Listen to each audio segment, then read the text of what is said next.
할렐루야. 성령 충만하십시오. 하나님의 은혜 가득한 복된 한 주 되시기를 주의 이름으로 축복합니다. 살다 보면 누구나 인생의 전환점을 만나게 됩니다. 전환점을 영어로 터닝 포인트라고 합니다.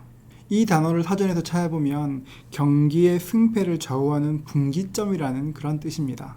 인생의 터닝 포인트에 섰을 때 어떤 결정을 내리는가에 따라 인생의 방향이 완전히 달라지는 것을 볼 때가 종종 있습니다. 성경에도 그런 사람이 많이 나옵니다. 바울과 함께한 사람 중에서 데마라는 사람이 있습니다. 데마는 바울을 통해서 예수님을 믿게 되었습니다. 그리고 굉장히 적극적으로 바울을 도왔습니다. 빌레몬서 1장 24절은 말합니다. 또한 나의 동역자 마가, 아리스타고, 데마, 누가가 무난하느니라. 바울은 데마를 소개할 때 나의 동역자라고 말합니다. 그만큼 바울이 아끼고 신뢰하는 그런 사람이었습니다. 그런데 디모데 후서를 보면, 바울의 유언 같은 디모데 후서를 보면 데마에 대한 전혀 다른 평가가 기록되어 있습니다. 디모데 후서 4장 10절입니다. 데마는 이 세상을 사랑하여 나를 버리고 데살로니가로 갔고, 그레스게는 갈라디아로, 디도는 달마디아로 갔고.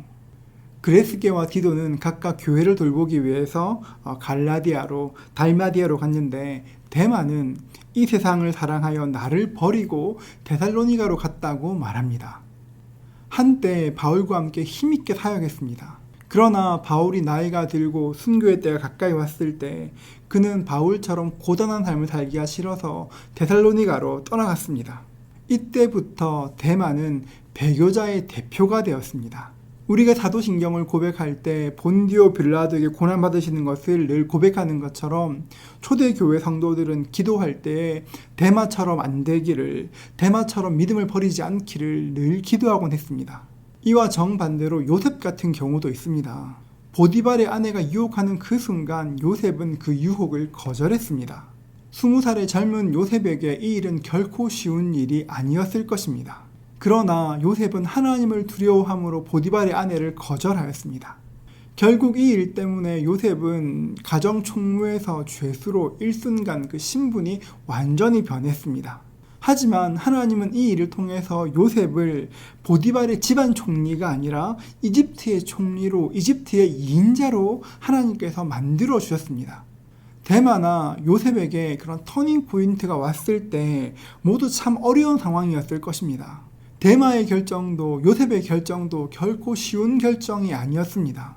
마음속에 저울을 펼쳐놓고 쉴 새 없이 저울질했을 것입니다. 마음속으로 저울질을 할 때 올바른 결정을 내리면 요셉처럼 형통의 길을 걸어갈 수가 있고, 올바른 결정을 내리지 못하면 데마처럼 큰 어려움을 당하게 되는 것입니다. 지금 유다도 이런 전환점에 있었습니다. 유다가 망하게 되었습니다. 바벨론의 포로로 끌려가게 되었습니다. 포로로 끌려가는 그 순간이 유다에게는 전환점이었습니다.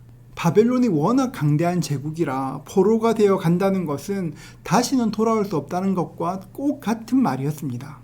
그러나 포로로 끌려가는 그 순간 유다는 기가 막힌 일을, 하나님의 마음을 돌이키는 일을 하게 됩니다. 그 일이 18절에 잘 기록되어 있습니다. 18절 상반절입니다. 에브라임이 스스로 탄식함을 내가 분명히 들었노니. 에브라임은 하나님 앞에서 탄식했습니다. 탄식했다는 말은 내가 지금 잘못된 방향으로 가는 것을 깨닫고 아파하며 숨을 내쉬는 것입니다. 자신의 영혼이 잘못된 방향으로 가는 것을 알고 탄식하였습니다. 어쩌면 이것은 당연한 것일지도 모릅니다. 여러분, 지금 죽으러 가는데 이제 가면 못 돌아올지도 모르는데 탄식하지 않을 사람이 어디에 있겠습니까? 그런데 본문 말씀에 보면 놀라운 말씀이 기록되어 있습니다. 스스로 탄식함을 내가 분명히 들었노니. 하나님께서 유다의 탄식을 들으셨습니다. 그것도 분명히 들었다고, 내가 분명히 들었다고 말씀하십니다. 이번 폭우로 참 많은 일이 있었고 큰 피해가 있었습니다. 지난 8월 11일 경기도 이천에서 홍수로 어느 집에 담벼락이 무너져 내렸습니다. 복구 작업을 시작하는데 백구 한 마리가 구슬프게 울면서 땅을 향해서 계속 짖었습니다. 복구하던 주민들이 이상해서 그것을 파보았습니다. 그랬더니 무너져 내린 담벼락 밑에 새끼 강아지가 한 마리 깔려 있었습니다. 주민들이 강아지를 구조해서 어미개에게 건네주었는데 어미개는 계속 땅을 향해서 울부짖었습니다. 어미개가 울부짖는 땅을 파보니까 그곳에는 강아지 2마리가 추가로 묻혀 있었습니다. 길게는 8일 동안이나 건물 잔해에 깔려있던 강아지 4마리가 어미개의 울음소리 때문에 기적적으로 건져진 것입니다. 저는 오늘 본문 말씀 묵상하다가 그 어미개와 강아지가 생각났습니다. 강아지들이 땅속에 묻혀 끙끙거릴 때 아무도 사람들은 그 소리를 못 들었습니다. 어쩌면 들었어도 그 소리를 대수롭지 않게 생각했을 것입니다. 그러나 어미개는 그 강아지의 소리를 듣고 슬피 울부짖었고 그 소리 때문에 새끼들을 건져낼 수 있었습니다. 이제 포로가 되어 사로잡혀가는 유다 백성들, 사람들이 보기에는 그냥 폐잔병처럼 포로처럼 보였을지 모르나 우리 하나님께는 그렇지 않았습니다. 하나님께는 그렇게 보이지 않았습니다. 하나님께는 이들이 폐잔병이나 포로가 아니라 여전히 하나님의 사랑하는 백성이었습니다. 그래서 이들이 마음속으로 하나님의 이름을 부를 때 그 순간 하나님께서 그들의 신음을 들어주셨습니다. 사람들이 듣기에는 그저 고통의 단식으로 들렸을지 모르나 하나님께서는 그 단식의 의미를 아셨습니다. 우리 하나님이 그런 분이십니다. 최근에 톰 라이트라는 신학자가 하나님과 팬데믹이라는 책을 썼습니다. 이 책에서 톰 라이트는 아주 깊은 통찰을 보여줍니다. 지금 같은 팬데믹의 상황, 코로나의 전 세계적인 유행 앞에서 우리 성도들이 해야 될 일이 있다면 세상에 대한 답을 주는 것이 아니라 세상과 함께 단식하는 것이라고 말합니다. 저는 이 말씀이 마음에 참 많이 와닿았습니다. 예수 믿는 우리들은 자꾸 무엇인가 답을 주려고 하는 그런 경향이 있습니다. 무엇인가 말하고 싶어 합니다. 그러나 지금 우리가 해야 하는 일은, 할 수 있는 일은 세상과 함께 아파하며 단식하는 것입니다. 함께 아파하고 함께 단식하는 것, 이것은 참 소극적인 행동처럼 보입니다. 이게 무슨 소용이 있을까 그런 생각이 들기도 합니다. 그러나 본문 말씀에서 알 수 있는 것처럼 하나님께서는 성도들의 단식을 분명히 들으십니다. 그리고 그 단식을 듣고 우리의 마음을 헤아려 주실 뿐 아니라 우리의 역사에 개입해 주십니다. 그렇기 때문에 우리가 단식하는 것은 하나님께서 역사하실 길을 준비하는 것과 같은 일입니다. 시편 말씀을 살펴보면 이런 일들이 가득합니다. 다윗은 자신의 사정을 하나님께 단식으로 아뢰었습니다. 구체적으로 하나님께 아뢰을 때도 있지만 때로는 어떤 말이 아니라 그저 깊은 단식으로, 영혼의 깊은 단식으로 하나님께 나아갔습니다. 그리고 그 단식으로 하나님께서 함께 하시는 것을 경험하였습니다. 하나님 앞에 우리 마음을 아뢰는 것은 어떤 근사한 기도를 통하여서만, 구체적인 기도를 통해서만 되는 것은 아닙니다. 그저 아버지이신 하나님 앞에서 우리의 상한 마음을 드러내면 하나님께서 들으시는 것입니다. 유다 백성들은 하나님께 단식한 후에 다시 한번 기도합니다. 18절 하반절입니다. 주는 나의 하나님 여호와이시니 나를 이끌어 돌이키소서. 그리하시면 내가 돌아오겠나이다. 이 기도가 굉장히 대단한 기도입니다. 주는 나의 하나님 여호와시니 나를 이끌어 돌이키소서. 그리하시면 내가 돌아오겠나이다. 이 기도의 핵심은 은혜입니다.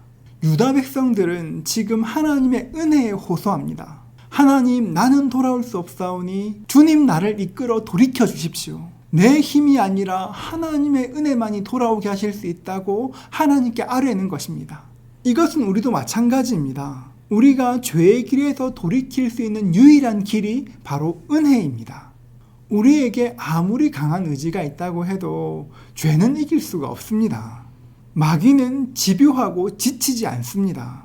내 의지로 죄를 끊으려고 하면 그 죄는 결국 반복되는 것입니다. 화를 자주 내는 사람이 있습니다. 내 의지로 화를 참으려고 하면 처음 몇 번은 잘 참을 수도 있습니다. 화가 나지만 마음으로 참을 인자를 쓰면서 어쩌면 이겨낼지도 모릅니다. 그러나 내 의지로 이기려고 하면 결국은 어느 순간 참았던 것이 쌓이고 쌓여서 아주 작은 일에서도 폭발하고 폭주하게 됩니다. 여러분, 우리가 자주 경험하는 일 아닙니까? 이것이 우리 의지의 한계입니다. 죄를 이기기 위해서는 내 힘이 아니라 우리 주님을 의지해야 합니다. 예수님, 내가 주님과 함께 죽었습니다. 예수님, 내가 죄에 대해서 죽었습니다. 내 안에 있는 혈기를 주님께서 다스려 주시옵소서.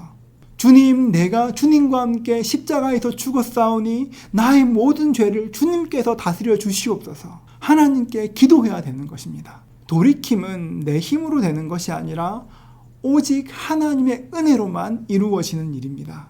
사람에게는 누구나 인생의 전환점이 있습니다. 그러나 그것이 언제가 될지는 아무도 모릅니다. 그렇기 때문에 우리는 순간순간, 우리 인생의 모든 순간마다 주님을 의지해야 합니다. 죄를 지을 때마다, 하나님께 거역하는 세상을 볼 때마다 하나님과 함께 탄식해야 합니다. 하나님을 바라보고 하나님을 향해 우리의 마음을 모아야 하는 것입니다. 그러면 나의 연약한 손이 아니라 우리 주님의 크고 강한 손이 우리를 붙들어 주시고 우리를 돌이킬 수 있도록 도와주시는 것입니다. 그리고 하나님의 그 은혜로 인생의 전환점을 무사히 지나가게 되는 것입니다. 사랑하는 성도 여러분, 날마다 순간순간 우리 주님을 바라보고 우리 주님만 의지하는 그 은혜가 있으시기를 주님의 이름으로 축복합니다. 이번 한 주도 그 은혜 누리시는 저와 여러분 되시기를 주의 이름으로 축복합니다.